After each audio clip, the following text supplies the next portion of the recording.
Doctor Suman Poddar রয়েছেন আমাদের সঙ্গে। আপনাকে টিভি9 বাংলায় স্বাগত। ডক্টর পোদ্দার, প্রথমেই যে প্রশ্নটা করব যে চিকিৎসকদেরকে আমরা ঈশ্বরের পরেই জায়গা দিই, আর টানা 36 ঘন্টা একজন চিকিৎসক তিনি ডিউটি করেছেন, তারপরে তিনি রেস্টরুমে রেস্ট করতে গেছেন, সেমিনার রুমে, এবং তার সঙ্গে এমন একটা পাশবিক ঘটনা আপনি কিভাবে দেখছেন? কিভাবে দেখবো মানে কি বলবো, মানে এর তো কোনো ভাষা নেই। একবার একটু চোখটা বন্ধ করে পুরো জিনিসটা যদি নিজেরা একবার কল্পনা করেন, একবার ভাবুন তো কি অমানসিক একটা ট্রমার মধ্যে দিয়ে মেয়েটা গেছে। আমরা এখন ভাবছি যে একজন না অনেকজন, এটা বুঝতে কি আমাদের সামান্য রকম কিন্তু কোনো রকম কমন সেন্স লাগে কি? একটা অ্যাডাল্ট মেয়ে, পূর্ণবয়স্ক এবং যথেষ্ট শক্ত সামর্থ্য মেয়ে, তাকে এতটা কাবু করে ফেলা কোনো একজনের পক্ষে সম্ভব কি? আর সব থেকে লজ্জার ব্যাপারটা হচ্ছে আমাদেরই মধ্যে কেউ কেউ তারা কোথাও কোনো জায়গায় দায়িত্বজ্ঞানীর মতো সমস্ত কিছু আমরা কথাবার্তা বলছি, জিনিসগুলোকে কোথাও একটা চাপার চেষ্টা হয়েছে। কেন এত? একবার একটু চোখ বন্ধ করে ভাবুন তো, আপনারও তো মা আছে, আপনারও তো বোন আছে, আপনারও তো নিজের মেয়ে আছে, যারা তদন্ত করছেন তাদেরও তো বাড়ির লোক আছে। একবার একটু নিজেরা চোখ বন্ধ করে ভাবুন এই মেয়েটা কি ভয়ঙ্কর ট্রমার মধ্যে দিয়ে গেছে। এটা কমন হতে পারে না, ইটস নট কমন।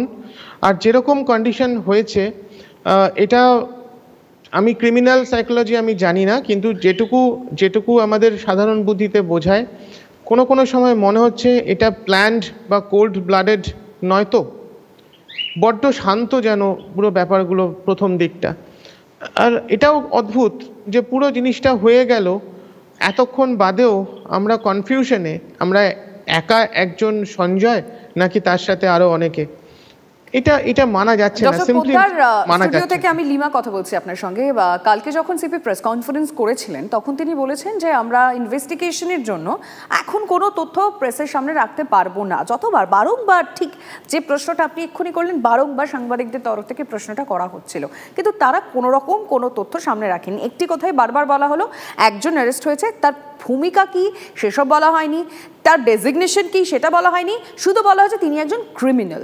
কিন্তু ক্রিমিনাল সে যে একা নয়, আমাদের সাধারণ বুদ্ধিতে একটু একটু করে সেটা সবার কাছে পরিষ্কার হয়ে যাচ্ছে। এবার আসা যাক নিরাপত্তার বিষয়টি। সেদিন রাতে আমরা তিলোত্তমা বলছি তাকে, আমরা টিভি9 বাংলার পক্ষ থেকে তাকে তিলোত্তমা নাম দিয়েছি।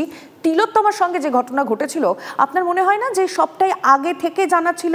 যারা প্ল্যান করেছিল তারা জানতো যে ঠিক রাত 2টার সময় তিলোত্তমা সেমিনার হলে যাবে শুতে?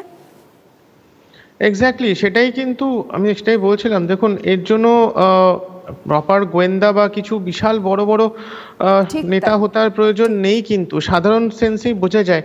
একটা সেমিনার রুম, আপনি যদি আরজি করের সেমিনার রুমটা দেখেন, তার প্রথমটুকু সেমিনার রুম, তার ভেতরে একটা পোর্শন এগিয়ে গিয়ে তারপরে সেখানে রেস্টিং যে সাইটটা রয়েছে, এটা ভেতরে কিন্তু একদম সবার জন্য ওপেন, যে যাচ্ছে আম জনতার জায়গা কিন্তু নয়। গেলাম, দেখলাম আর যা খুশি করে চলে আসলাম সেরকম জায়গা কিন্তু নয়। এটা এমন লোকের পক্ষেই পসিবল যারা এই সমস্ত গুলো জানে, এবং এটা ভেতরের লোক ছাড়া এটা হওয়া কিন্তু ভেরি ভেরি আনইউজুয়াল। আপনার মনে হয় না সিসিটিভিতে যদি সঞ্জয় রায়কে দেখা গিয়ে থাকে, আর কারোর মুভমেন্ট সেখানে চোখে পড়লো না, সেই সময় সিসিটিভিতে আর কেউ এলো গেল, সেগুলো কারোর এলো না, সেই নামগুলো কেন সামনে আসছে না? প্রশ্ন তো অনেকগুলোই উঠছে। প্রথম, কেন তাকে সুইসাইড বলার চেষ্টা করা হলো, কেনই বা এত কিছু চাপা দেওয়ার চেষ্টা করা হলো, কেনই বা প্রশ্ন উঠলো একটা মেয়ে রাত 2টার সময় সেমিনার রুমে কেন যাবে? লজ্জা করে না?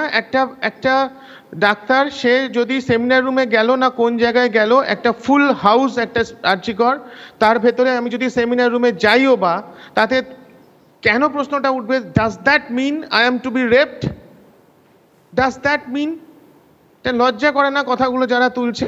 ডক্টর পোদ্দার, প্রিন্সিপালের ভূমিকাকে আপনি কিভাবে দেখেন? দেখুন, এই ব্যাপারটা বড় কন্ট্রোভার্সিয়াল জায়গা। আপনারা সবাই জানি, কোনো একটা অজ্ঞাত কারণে অনেক কিছু কথাবার্তাই ওঠে, যার সবকিছুই আমরা হয়তো সবকিছু তলানি পর্যন্ত যেতে পারি না। তো যেটা জানি না সে ব্যাপারে কমেন্ট করাটা ঠিক নয়, কিন্তু দায়িত্বজ্ঞানহীন অনেক কথাবার্তা অনেকেই, শুধু প্রিন্সিপাল নয়, অনেকেই বলেছেন। যে প্রথম খবরটা দিল যে এটা সুইসাইড হয়েছে, তার ফরেন্সিক বুদ্ধি কোন জায়গা থেকে গিয়ে বলল যে এটা সুইসাইড? তুমি বলতে পারতে একটা আনন্যাচারাল ডেথ হয়েছে, তুমি বলতে পারতে।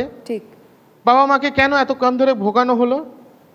তাদের কত কষ্টের একজন সন্তান কোন জায়গা থাকলে এরকম জায়গাতে হয়, যারা এই কাজগুলো করছে তারা কোন জাতীয় মানসিকতার, এটা ক্রিমিনাল সাইকোলজি আমি জানি না, মানে এটা মানে ইটস টোটালি শকড অ্যাকচুয়ালি। আপনার কি মনে হয়, আমি আপনার মতামত, আপনার সিদ্ধান্তই জানতে চাইবো, যে হাসপাতালে এই ঘটনাটা ঘটলো তিলোত্তমার সঙ্গে, সেই হাসপাতালে তার ময়না তদন্ত করাটা ঠিক হলো? না দেখুন, কোনো এক জায়গাতে আপনাকে একটু বিশ্বাস তো রাখতে হবে। এবার ফরেন্সিক ডিপার্টমেন্টে যারা করছে, এটা আরো ভালো হতো যদি বাইরের কোনো লোকজন থাকতো সেই হাসপাতালে না হয়ে আরো অন্য জায়গায় করা হতো, সেটা অনেকটা ভালো হতো। কিন্তু এখানে ভিডিও ফুটেজ রাখা আছে নিশ্চয়ই, যা কিছু করা হয়েছে এটা আন্ডার স্ক্যানার করা হয়েছে। এই কোথাও এক জায়গাতে একটা স্টেজের পরে তো ভরসা রাখতে হবে, এত কিছু পরেও তো আমরা তো পুলিশে ভরসা রাখছি, কারণ পুলিশের ইনিশিয়াল কথাবার্তাও তো কিছুটা মানে সংলগ্ন ছিল না।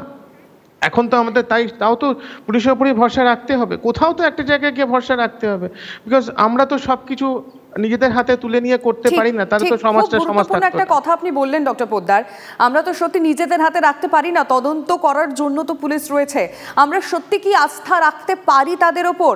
এখন সত্যি কথা বলতে তাদের উপর আস্থা রাখা ছাড়া আমাদের কাছেও কোনো উপায় নেই। এখন দেখা যাক তদন্তর যত এগোচ্ছে কোন কোন তথ্য সামনে আসে। থ্যাংক ইউ সো মাচ আপনাকে আমাদের সময় দেওয়ার জন্য।